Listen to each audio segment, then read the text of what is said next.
There we go. So just a quick outline of what I'm doing, just a very quick introduction. We've done that.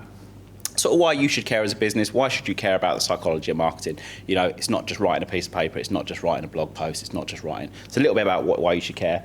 Then I want to go into like what is consumer behaviour, what are the different sort of behaviour patterns, how you can use emotions in marketing and how those emotions kind of resonate with people, cognitive bias in marketing, and then really important authenticity in marketing as well. Now, there's quite a few topics there. I'll go into as much detail as I can in the time that I've got. I'll try and get through in about half an hour, maybe, so we've got some time for some questions. So I'll see if you've got any questions, we'll go through those at the end. So yeah, introduction.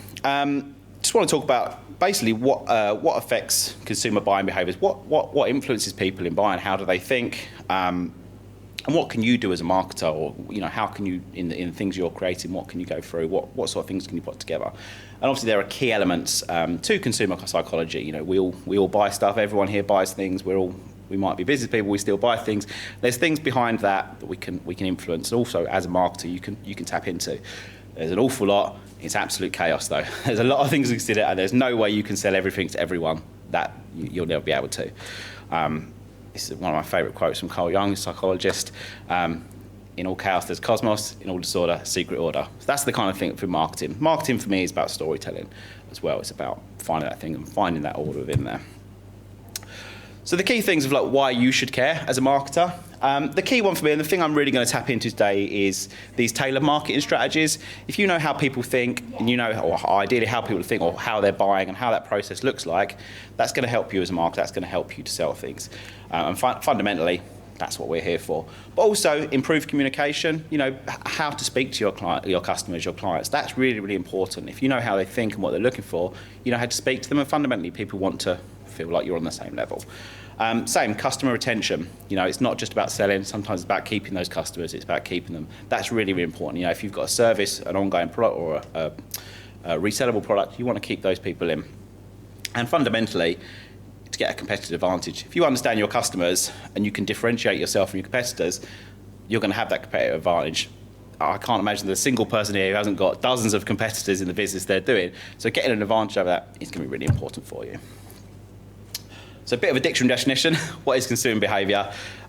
It's how we make our decisions, how people want to spend their resources, whether that's time, money, their effort, and how they purchase those consumption-based items. And it encompasses the process we go through in selecting, in purchasing, and also using, disposing of products and services.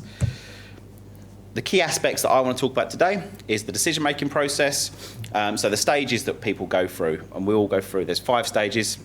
Some of you maybe have 7 or 8 or 9, there's different ones. I'll talk about 5, it's a bit stripped back. Behavioural patterns, this is really important. Understanding those common trends, those behaviours that we can see amongst people. Things like brand loyalty, impulse buying, emotions, how can we tap into those? And then cognitive bias, a little bit about how we think about and how we can influence people. So this is the decision-making process. Obviously, if there's markets, some of you may be aware of this, you might have seen different versions of cycles and bits. I like to use this one. It's a nice, simple sort of 5-step one. So in this decision-making process, if you understand how your customers, how your clients, or whatever, how they're thinking or where they are, that's going to help you put that marketing out. So need recognition. This is the first part. This is when your customer says, I need a new laptop. I've tried on mine. I need to go and look for a new laptop. Information search. This is the first part where you can really do that. The work there. So a lot of your marketing comes in this bit. This is where your clients, your customers are researching. They're looking online. They're looking for online reviews. They might be looking at product specifics. They might be looking at key information about your product. This is the area where your marketing can really influence them. So this is, in this 5-stage process, this is the bit you really want to focus on. And this evaluation of alternatives. Now, I like to go and look around. I like to shop around, probably as some people do, some people don't. But this is all really, really important. If you're not comparing, you know, people are comparing you to your competitors. The internet is so easy to find out people's competitors. You know, people are bidding on your search terms. People are, you know, bidding on your company name sometimes, well, with pay-per-click. So people know, like, it's easy to find stuff. Making sure you've got things like good reviews and actually answering questions as well. We spoke about communication in earlier on. Are you answering the questions that people are asking this time? Which product's better, which turf is the best turf, which laptop's the best laptop. You know, these are the things you need to tap into this here.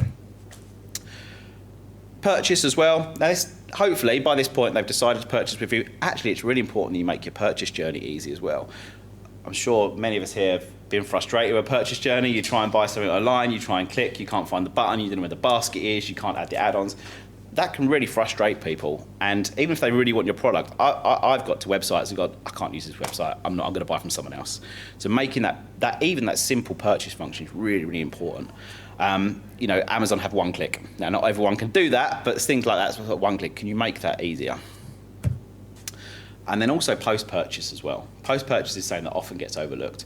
You sort of think, oh, I've sold this thing, see you later, I won't talk to them anymore. That post-purchase journey can be really important for clients, adding that kind of a bit of support there, you know, checking in with them. How's your product? And if they've enjoyed it, they'll leave you a review, puts you right back to the beginning bit. You'll get a cycle of marketing in there, really. So that post-purchase is really important, making people feel like they're valued and they're not just a customer. That's the decision-making process. Different bits you can leverage. That just sort of highlights where you can do bits here. Now, emotions in marketing, really important. I spoke about it at the beginning. Tapping into emotions and the different ways of using emotion is a really key thing. Now, what I'm not going to talk about is how to manipulate people. That's not ethical marketing. But you can understand how some companies, how you can use emotion in your marketing. Obviously, there are dozens of emotions. I've chosen 5 here for the interest of time. Happiness, fear, anger, sadness, and surprise. I thought this is a good spread of some different sort of emotions we can use. Now, you may have seen some of these. I imagine you probably be aware of these several different marketing campaigns here. But using those emotions, it really taps into a person's, to their personality. Now, as I said earlier, for me, marketing is storytelling. You're telling a story. You're telling the story of your product. You're telling the story of your business and you as well. You know, if you're a small business, sometimes it's you as a person. How you tell that story, you have to have emotion. There's not a single story in the world that isn't based around emotion. So even as a market, you tap into that. So some examples here, like happiness here. You've all seen the amazing gorilla advert where the gorilla's playing drum. It gives that kind of feeling of, oh, this is like happiness. I'm going to eat chocolate and be happy. Now, I eat way too much chocolate. It does make me happy at the time. Afterwards, less so. But tapping into that kind of that's what the feeling you get there. Fear, less, sometimes a challenging one to tap into, not always the right thing. But the UK government's Think campaign, think about the emotion there is the danger behind it. Anger, now some of you may have seen this, there was a banned advert from Iceland. It was actually deemed too political and was removed from publication, but being on screen, you can find it on YouTube if you want to still. And they said how they were removing all palm oil from their products. It was quite a nice advert, it was like a nice cartoony advert, but the anger behind it was, this is killing orangutans and we're removing it, so there's that there. Sadness is an example. If you watch any Lloyd Bank advert, it's this weird, morose, dark, there's a black horse roll on the it's a weird sadness of like, oh, don't worry, we'll look after you, we're banks and we're nice, and running out of money's sad. It is, but it's that's how they tap into there. And my favourite one, which dates me a little bit maybe, is surprise. If anyone remember the Tango adverts, completely out of the blue, something that no one saw coming. Pardon? Also banned. Yeah, yes, also banned as well, yeah. So yeah, don't go around slapping people. Pardon? You remember it? Yeah, but because it was so like, what's going on? This is bad. So that's a way of surprise. Again, I don't advise you go around slapping people in the street and videoing it. It's a little bit outdated now, but it's a memorable advert. It's emotion that's tapped into.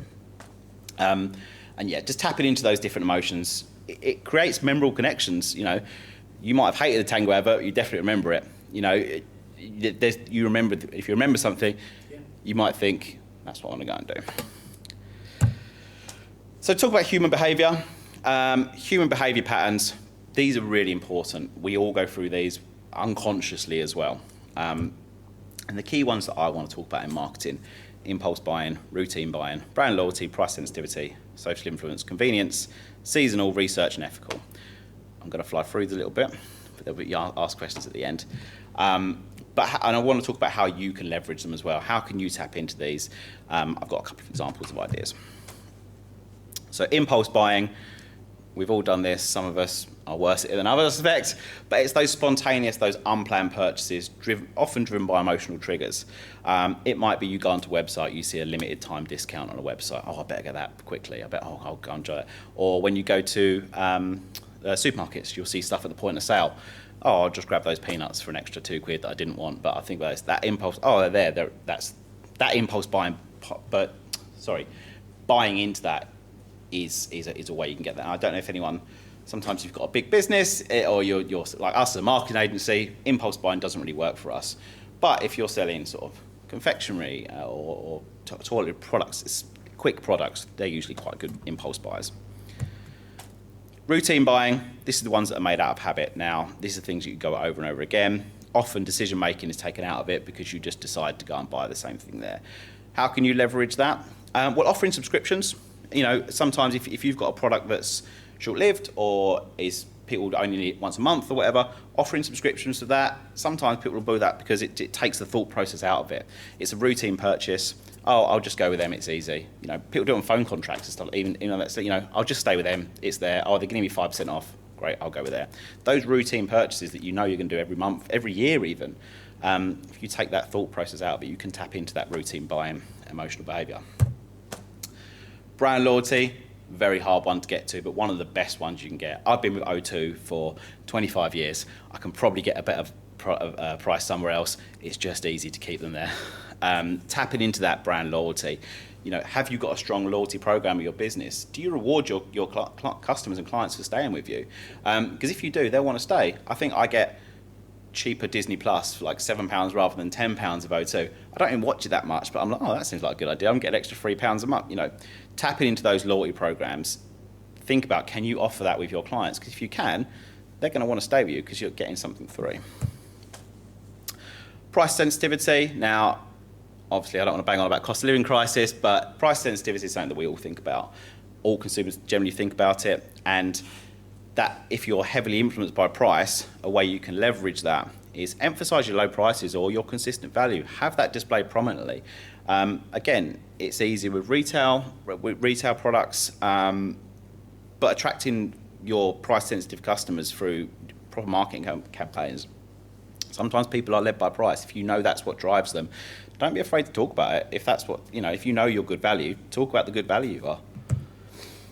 Social influence. Obviously, the word influencer is a bit of a dirty word sometimes against marketers. Some of us love them, some of us don't. But people are influenced by social chatter. A lot of us are. How your peers are talking about things, how your peers enjoy things or don't. It's actually one of the easier ones to leverage. Using social media influencing. Now, this isn't just getting someone with a nice pair of sunglasses on the beach selling your product. Sometimes it's just having good reviews on your website, getting people to talk about your products. After you've sold something, send an email. Thanks very much for buying. Can you review this? How was the service? Little things like that really influence people, and it can really help you to get ahead. And convenience seeking. This is probably me on most things. As preference of product or services that just save you time. So sometimes can I get it sent quickly? Amazon. Sometimes you'll pay more because you can have it delivered tomorrow. Great. I'll pay £2 more to have it delivered tomorrow. Is that a service you can offer? Because sometimes, if you've got a quick product that people want to get quickly, or how quickly can you build me a new website? How quickly can you do a market for me? Oh yeah, cool. We can start doing that tomorrow. We can get posts out tomorrow for you. Oh great. I'll pay for you. So sometimes leveraging that convenience seeking. Talk about how easy it is as well. We live in a world where everything's on your phone. You want everything quickly. You want everything straight away. You don't want to wait a week to set something up. You don't want to wait 2 weeks. Sometimes it's like, right, okay, there we go, there's your service. We recently signed up to a design agency, outsourced our design work, and I had a phone call with them on the Monday. On the Wednesday, we were set up and we were putting work through them. It was literally that easy, because they just had a really good platform we're building on. The platform was great. We went, yep, we'll go with that. It was convenient for us. It was great for us to go through. Seasonal buying, bit of a difficult one, but companies like George Davis Turf, who are here exhibiting, they know when their key areas are. They know when their key times marketing are. Can you run targeted campaigns around them? Summer campaigns. If your product is sort of seasonal based, Christmas, Easter, etc., can you run things around there? People buy certain things at certain times of the year. If you know your product or service resonates with that, then do that marketing, put that out. It's expected now. You're going to see these campaigns around. And then research orientated. These are often the hardest people to convince. But if you've got a product or service and you've got all the information out there, having the right things, clear, concise information that's easily found as well, don't bury it away in your website. They're how you're gonna get these people. And then ethical buying. People are influenced by ethical considerations sometimes, sustainability, fair trade, etc. Highlight your commitment to how your business works. Also, be open about your company's practices. Company called Trickers, oldest shoemakers in Northampton. They're really open. They have a special leather they use, which is used from the byproduct of olive leaves. Saves so much. It saves so much waste. They really openly talk about that. They talk about their products, how they're ethical, but also about the company, how they try and hire locally, even though they're a 190-year-old company. They talk about those practices. Some people want to buy it. They buy into you as an ethical company rather than just as a product as well. So you can tap into that if that resonates with you. And then experiential buying. This is, again, quite a hard one, but don't just sell your product. Some people want to sell who you are, what they get around it. If I buy the pair of shoes from Trickers, what's the support around that? Well, actually, there's all these different videos on how to look after them. Yeah, you've just spent 600 quid on a pair of shoes, but they're going to last you 20 years if you look after them properly, and here's how you do it, and here's the customer service we'll give you, and here's the after-sales support we'll give you as well. Some people want to buy into that whole experience. So with behaviour patterns, as I said, if you understand how different consumers can work, how different consumers go, you can customise your marketing to different audiences. So I'm going to finish with cognitive bias, which is just some of the ways that we think that are slightly off kilter. So deviation from the norm. So sometimes you like to think that we're all rational, and we like to think that we think things through, but we all have cognitive biases. And as consumers and as marketers, we should understand what they are.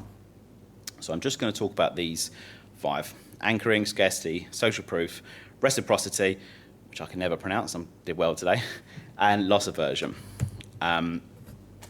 Anchoring bias, this is a tendency to rely really heavily on what the first thing you see. You sometimes see it as a price. You'll go onto a website, sale on, 50% off. Oh, great, I want that.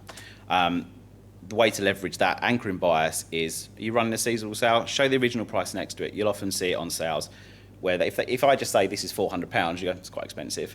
But if I say this was £600, it's now £400, you go, oh, great, I'm getting a massive discount off that. I'm getting a 30% discount. Fantastic. Companies that do it well, Amazon do it fantastically. You'll see they do it all over the place. Marks and Spencers, they often display their premium products quite high price next to their standard products. The standard products are the one they want to sell. They're making a higher margin on it. It looks a lot better value. John Lewis also do this with things like extended warranties and things like that. It seems like a really good idea. So, scarcity bias, the perception that products are more valuable when they're less available. Can you run limited time offers? Do you have a business or do you have a product where you can run those limited time offers? Do you genuinely have a certain amount of things sell? We only have 100 pairs of shoes sell. We've only got 500 laptops. When they're gone, they're gone. You'll see companies like Booking.com do this really well. Only two rooms left at this price, etc. Is it true? You would hope so. But Fortnum & Mason also do it very well. They have exclusive limited time products. You can only get them at certain times. Selfridges as well, they have collaborations that only run for limited times of flash sales, collabs with certain people that you're never going to see again. That scarcity could be something that really resonates with people. Some people want things that are scarce or rare. Social proof, we touched on this a little while ago as well, where products can seem more appropriate or desirable because their peers are purchasing them and they can see people around them are doing it. The way to do this really is look at customer reviews, get customer testimonials. We're all, as a marketer, we're always a bit scared to sort of reach out to people and go, you've had a really good experience. Can you just talk to my people about that, please? We actually do it with, I mentioned George Davis earlier. He's one of our clients, and we do now leverage him and say, can you just all the good service you've had, can you talk to someone else? And he's really happy to. And most clients are, if you've given them a good service or sold them a good product. You'll notice ASOS do this really well. ASOS, Boots, Argos, any retailer, you go on their website, every single product has the star review underneath, has their easily viewed. It's people want to know they're buying into something. Reciprocity. This is a tendency to sort of feel obligated to return a favour. You'll often see this in free samples. You go into a supermarket, someone gives you a free sample of a tiny cookie, a quarter of a cookie. You go, oh, I'll go and buy a pack of those. Or Lush, Body Shop do it very well. You go and you can trial the products in there. You can see how they're made. They sort of let you make a bath bomb and stuff, and then you go, oh, I'll go and buy one of these £7 bath bombs. Fantastic. I do go and buy £7 bath bombs. I like to think I've made not cognitive bias, it's a measured thought. But Waitrose as well, they do free gifts for loyalty card holders, sampling stations. Is this something that you can do? Can you offer free samples? Can you offer, as a marketing agency, sometimes we do free audits your website. We'll audit your website. Here's what's good, here's what's bad. Now, hopefully, obviously, we're doing it out the back of it because we want people to say, oh, can you fix it for us? And so that's part of the reason there. And then loss aversion, avoid losses rather than acquiring gains. So you'll often see this of don't miss out on, and rather than, well, this is great because of this, it's actually don't miss out on this. It's adding that kind of, it goes back to kind of fear marketing again. Don't manipulate people, but some people are more, insurance companies do this as well. This is the really big example here. But transparency is really key. So we spoke about these cognitive biases, spoke about people's emotions. I mentioned at the beginning, it's not about manipulating people. That's very different. It's about understanding people and how do you tell your story? How do you talk about your company and your business? Authenticity is really key. You can't make it up. Obviously, it's authentic, but that's what people can tell if you're lying. People can tell if you're just seeing platitudes. You'll see it on websites where you read, is that really what they're about? Be genuine, be transparent, and be honest in your communications. People are going to stay loyal to you if they perceive you as authentic. Now, this is also about owning mistakes. Sometimes we don't give the best service. Sometimes your product doesn't work properly. It's faulty. How you fix that is often way better than the initial thing. You've probably had it that you send a product back, we're really sorry, we'll send you out, here's a £50 voucher, we're really sorry. Oh, they dealt with that really well. Oh, thanks very much. They were transparent, they were honest, it's gone through. You can do that as a client, as a business. If you can do that, then fantastic. Also, we live in an information where there is an era where there's so much information, there's so much skepticism out there as well. Being transparent and being honest really helps you to build those relationships. Transparency, consistency, honesty, and engagement. They're the 4 things. Think about all the other stuff, but that should underpin how all your marketing works. Whether you're tapping into someone's happiness or their fear or their FOMO or whatever, try and do these. Always keep this underpinning. That's how I always want to work. And fundamentally, how to win at marketing. Understand your customers, understand what influences their purchases, and be authentic. I'd say that's just it. That's easy. Everyone can go away and is an expert marketer now, but they're the key things, I think. And there's just a way to tap into that. 25 minutes. All right. Any questions? Fantastic. Thanks for listening. Really appreciate you come up. If you want to talk about anything at all, you want to talk about any marketing, any support with stuff, there's my name there, my details on there as well. We're exhibiting downstairs if you want to come and have a chat. Just want some advice on marketing for your company, always happy to dish out stuff for free. So please come and give us a chat. Thank you very much.